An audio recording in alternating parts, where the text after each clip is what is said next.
So in this week's video, I'm going to be showing you how I do one of my cleft lip clients. Her name's Stacey and she is absolutely stunning.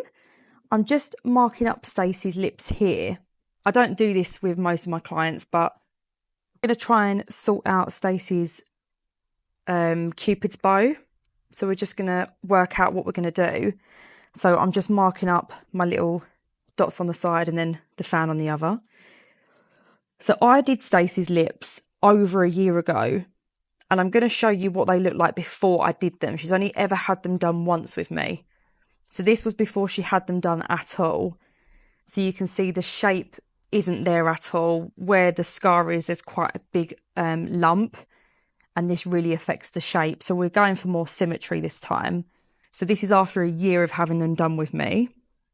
So I'm using Regenuve. No, I'm not. I'm using Kyrax Deep. We used Regenuve Fine at the beginning, so we're going with a deep now. And I'm using my TSK Low Dead Space needle, 30 gauge. And what I'm doing here is I'm just fanning this side just to try and get the product deeper, very close to the wet border. So this side I'm trying to go and place the filler more towards the bottom of the lip rather than the top.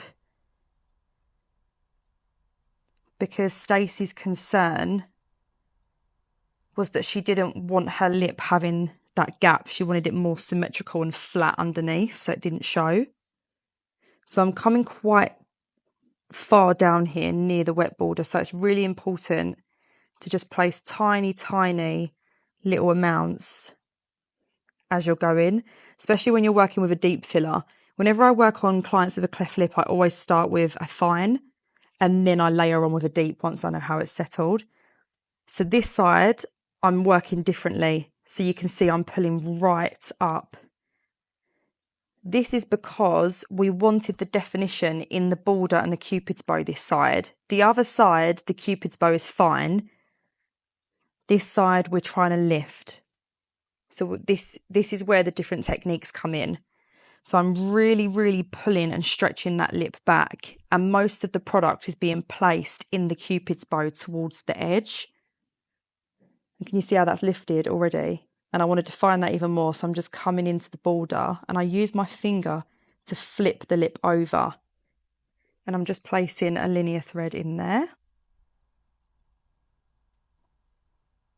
To be honest, in my opinion, I think it already looks banging. Just from that little bit. And I'm just squashing this bit out. Can you see how, even though I've only put a tiny bit of filler in there, can you see that? Solid. That's because of where the scar tissue is. So you need to, this is why I use fine. So you need to be really careful when you're working with scarring in the lips, because the scar itself will feel like concrete. And when you're working around it, you will often get compression around that area. So you need to be constantly massaging it. So again, I'm just trying to bring up that border. I have sped this video up a little bit. I don't actually work this quick, guys.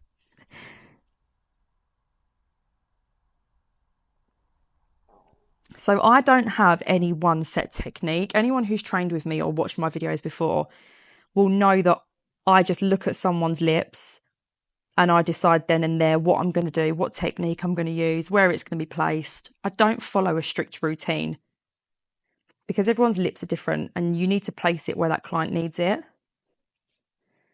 And can you see where the scar tissue is as well? It's creating quite a bit of a lump with the tissue there. So I'm just fanning that middle bit to try and get that lump out. I'm just squashing that back in to see where the product's sitting, because I do want to get rid of that little bit. Again, I'm coming really superficial here just to sharpen up that border a little bit. So yeah, Stacey was saying that she wanted the dip filled, so I'm coming in at that angle to try and get rid of that dip to make them as even as possible. And then again, just trying to really, really lift up that Cupid's bow. Time for the bottom. So straight in, always check how deep you're going with this, because again, you don't want to come through to the waterline. You can see Stacey's waterline is quite shallow as well, so just be really mindful.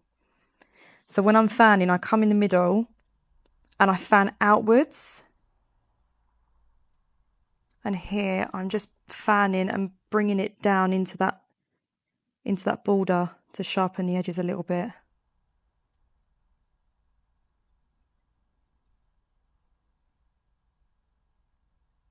And use the tip of the needle to pull towards you as well, and the lip should start to come in the direction that you want it to.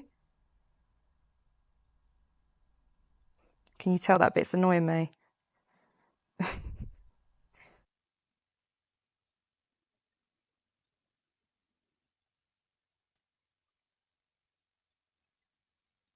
And this is the finished result. I hope you all loved it. Please let me know in the comments what you think, and I will see you next time.